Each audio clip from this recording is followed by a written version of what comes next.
1942 was a drab year. People needed any lift to the spirit that colour and flowers could give. The worst of the Blitz was over, but the war dragged on with no apparent end in sight. At Chiltern, Harry Dodson has assured the survival of the herbaceous border by planting vegetables among the flowers.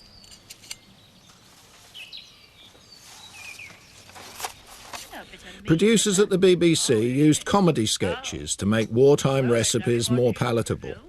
The Buggins family, popular from pre-war radio, were enlisted. I know. I'll make a Connaught pie.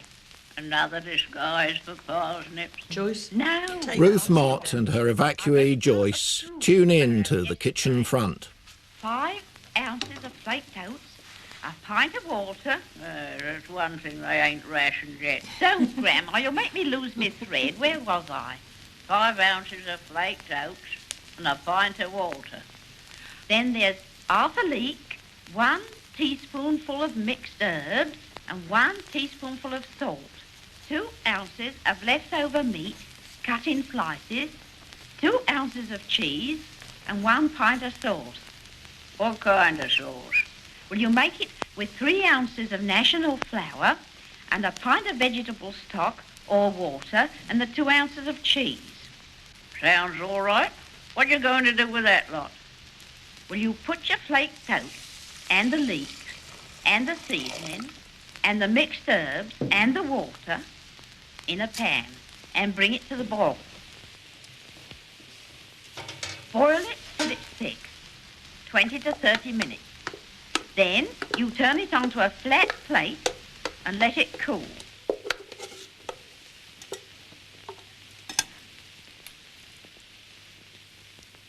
When it's cold, cut it into small shapes and sandwich the cold meat in between the shapes.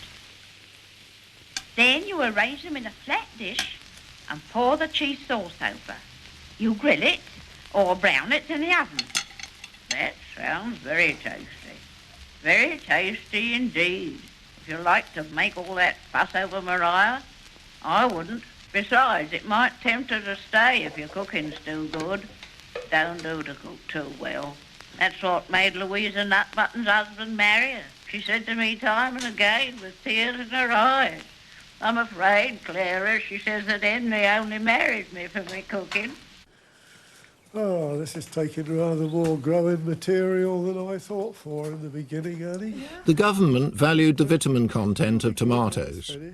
In the English climate, their outdoor season is short and unreliable, so every available glasshouse space was requisitioned. With the flowers gone, Harry must somehow convert the staging to carry a crop of tomatoes. The 2 walls of the well-rotted manure is placed along like this, and in the middle of the manure is placed the loam, and the loam is firmed, fairly firm, otherwise you just get a soft, lanky growth to the tomatoes. But the real idea of the tomato walls is to keep the loam together. Okay. And you will be able to keep the moisture in better than you would if it was just a mound of loam. The Ministry of Food was worried that shortages of fresh fruit and vegetables might lead to vitamin deficiencies, particularly among children. Hi, natives. This is your chin-up boy to tell you. Jolly, there was something I wanted to tell you. Yes, then? Oh, I made a note on my cuff. Yes? Let's see. Children under 5 need protection from illness. I quite agree. And they also need good health. Yes. And if you need a thing, then you have to fish for it, don't you, though? Yes, sir. Fish. Fish. Cod. Cod. Cod liver oil. Cod liver oil. It's a fine thing. Yes, then, they do say that it builds good, strong teeth and bones. And good bones mean good support. Yes. I see support. A man supports his bride. Exactly. Bride. That's it. They give it away. Free. Cod liver oil, rich in vitamins A and D, was made available to all children under 5. Good for them though it was no fun to take. Can you stop a minute now? Because I've got your medicine for you. I suppose it did make up for a deficiency, really, but it was getting it down little children's necks that was the problem. Open wide. Well, it tasted so horrible, didn't it? It was like neat fish going down. No, I don't like it. What's the matter with it? Much more fun was the chance to play in the rubble of a bomb site or to have a go at growing vegetables. The shortage of seeds in the shops made a gift from America particularly welcome, but some of the vegetables were unfamiliar to the British gardener, like squash and sweet corn, while others had horticultural problems. I think some of the lettuce varieties were not suited to all areas in this country. Lettuce, there's more to it than meets the eye. Some of the varieties that came over, it was not too certain what some of them were, and the light in this country being different to the seed-saving areas of America, which was California and those places where it was hot and dry, it was different, and some of them, instead of making good hearts, they made bowsy plants, and they were different.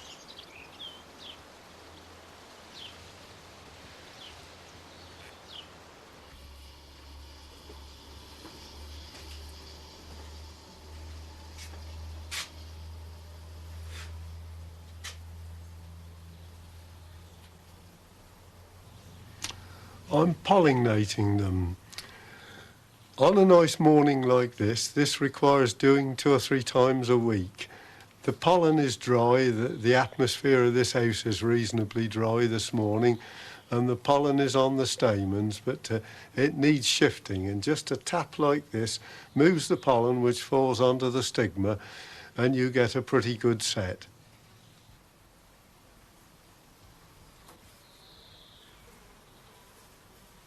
Once you've done the pollinating right through, then you get hold of a water can or a hose pipe and just damp the floor down. Shut the house up for a few minutes. It creates a closer atmospheric conditions. That's just enough to start the pollen running, and it does assure you of a pretty good set. It's cost you nothing other than the labour. Belt tightening continued throughout 1942, and another new word crept into the language: austerity. 2 skirts, ladies. Clothes, already rationed, were now severely restricted in design. Even the number of pleats and seams were fixed, and lace was forbidden. And look at this dress I got down the town from that second-hand Some women took to hunting through second-hand stalls in their search for the glamour of pre-war fashion. Well, I'm pleased with it. Oh, well, we'll wait till we see it on. I'll give my final verdict then, when the legs and all are done to match.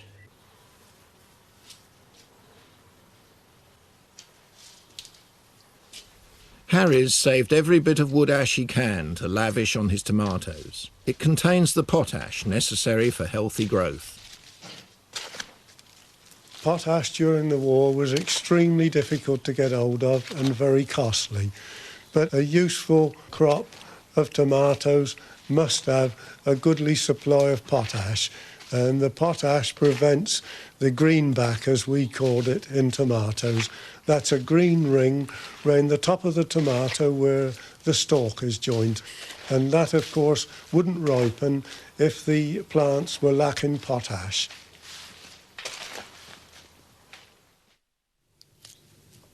In May, the Board of Trade asked women to wear socks for the summer instead of stockings. Many preferred to give the impression of wearing stockings by painting their legs. All manner of recipes were tried: suntan lotion, gravy browning, and even onion juice. The final touch needed a friend with an eyebrow pencil and a steady hand.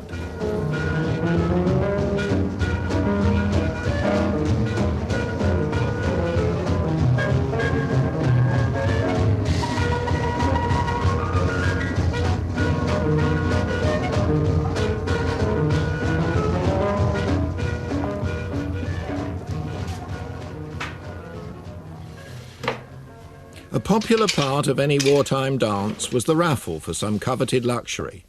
Tonight, Joyce has been lucky. She's won a banana, a fruit unseen by most people since the war began. But as ever, wartime ingenuity naturally found a substitute. parsnip mashes up, and it looks like banana when you've got it mashed up. And if you've got a little bit of banana essence left over from, you know, where you've used it before, 2 or 3 drops of that into a parsnip. The parsnip already being nice and sweet, you can mix it up with a fork and make a imitation banana sandwich. But whatever you do, don't put in too much essence, as it's very, very strong. I don't remember using it at the end of the war. Well, you couldn't get any more banana essence, and they forget very quickly, children. They soon forgot the flavour of the banana. When the banana did come back in again, a lot of children didn't like it. A great day for Bristol and for the young people of Britain as the good ship Tilapa comes into dock with a cargo of 8 million bananas, and advance unloading begins at once. And this shows you what 6 years without a banana has done to this young man. He's forgotten how to tackle the darn thing.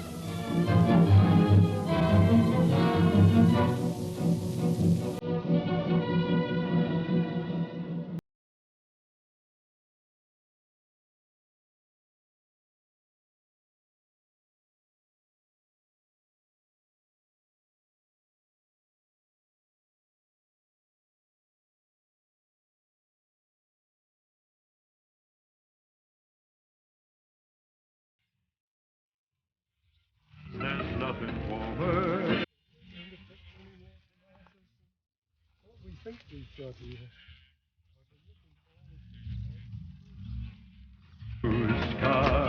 This is the moment we've been waiting for. They're dry and they're ready for picking now. So pick them carefully, keep the string on them, whatever you do, otherwise that spoils the quality. That's a bit warm in here. I'll put some more air on while you start picking.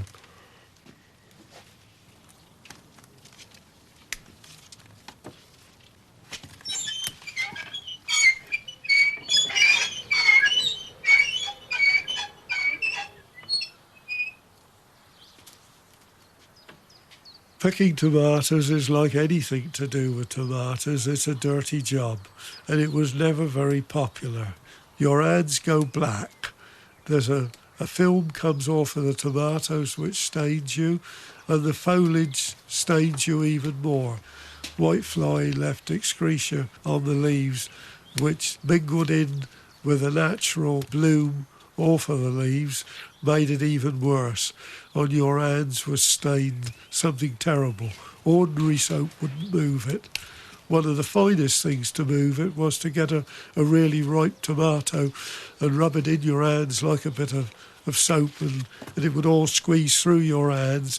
It looked pretty revolting, but it was done immediately. You'd finished the job. It was a very good thing.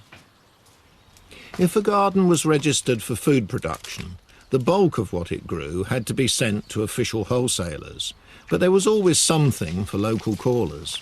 Hello, Ruth. Hello, What brings Harry. you this afternoon? A little bird told me that you might have got some tomatoes. Well, I have got some. I'll let you have some, but I'm really supposed to send them all to the pool. Oh, there must be some that aren't If ready you to go come with to the me pool. then, we'll see what we can find you. I can soon squash a few if you want. Can you? know. Oh yeah, You no think problem. that'll make it all right, do you? Oh yes, yeah. That'll make it legal, will it? Oh yes, because you can't send squashy things to the market. All right, well, we'll see what we can find you.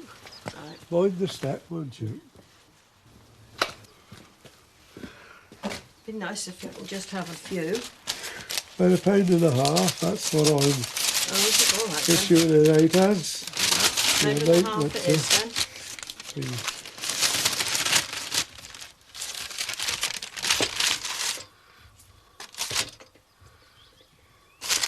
Let me go down, scales go down a bit heavy. Yeah, he's gone down. Right for free. There you are, that's 1 6p. Okay then. You've got any more nice goodies about? Well, we've got a cucumber here. This one's perfectly legal. It's been grown without any artificial heat. Right. Something we're allowed to do. Controlled at 10p a pound. Well, it looks nearly like a marrow. Well, it is very nearly. I'll put it in there then. I'll keep the bag Okay. shut up on the way home. Right. There you are then. That's all you're getting today. Thank you very much. All right? That's just about right. Yeah, there won't be too much. And No. it won't be just right. Thank you. So, can I come and have a look at it again I was next just week? going to say, I expect to see you next week. All right. And no complaints about today. No, all right. I'll make sure. Yeah, bye-bye. Bye.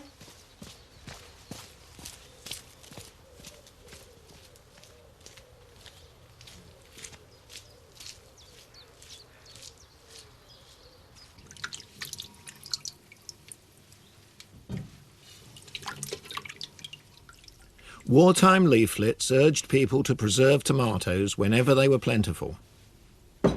Although they lost some of their vitamins, they added flavour and a welcome touch of colour to recipes in the long winter months. One method was to bottle them in Kilner jars. When you've got your jar full, roll up a cloth and put it underneath, and then give your jar a good bang, and you'll be surprised how far your tomatoes will drop down. You'll probably get in another 3 or 4. Try and do this if you can, because it stops so much shrinkage when you cook them.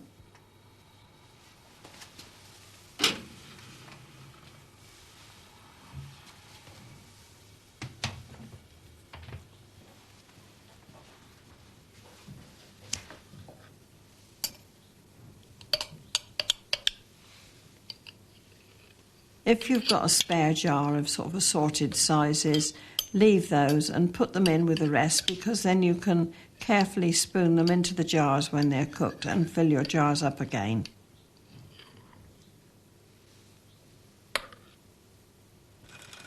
Joyce, can you come and take these lids up for me, please? Yes, coming. And bring them back. Turn my gas out for me a minute. Thank you. Then you've got your brine to do. That's about 2 tablespoonfuls of salt to a pint and a half of water. Also put in with this about a dessert spoonful of sugar, because sugar and tomatoes marry quite well together. So make sure that they're really covered up if you can, because they tend to discolour. They're a little bit riper than I would have actually liked them, but we just have to check and see how we get on. We use them for soup or can fry with them, but I think they'll be a little bit too far gone. How long will they last like that? Well, we just have to watch them really more than anything, because they're plenty ripe enough, like them a bit more underripe than that really, in a way. But you have to have what you can get. And we put the lids on and screw them up tight now. Make sure it's really tight, and then give it a half turn back, and then as it cools it'll shut itself up again. And then we'll try them again in the morning, make sure they're all right.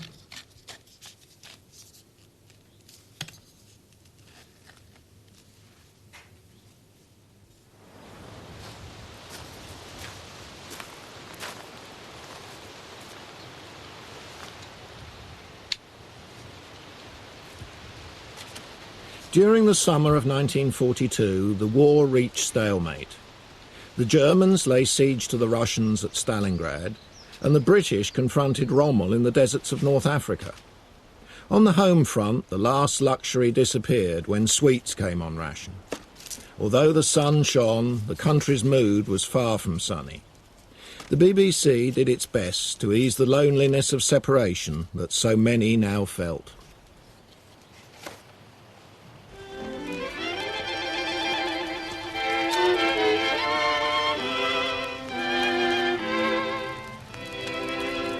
A letter from home to the forces, from Vera Lynn and Fred Hartley.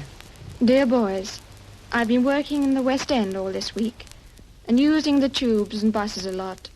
I realized how well some of the girls are doing your job while you're away. I had a pleasant surprise when one of them, a girl on a 23 bus, recognized me. She must have seen a picture of me somewhere. She said she'll be listening in tonight, and so will her husband. Since I started singing about my man in this letter, a few dozen sweethearts and wives have proudly sent me snaps of the man in their lives. If you're lucky, you've got a girl like that. A girl who'll stick by you through all weathers and all your ups and downs. She'll stand by you. She'll take the kicks. She'll be proud to call you my man. Fish got to swim and birds got to fly. I got to love one man till I die. And help loving that man of mine.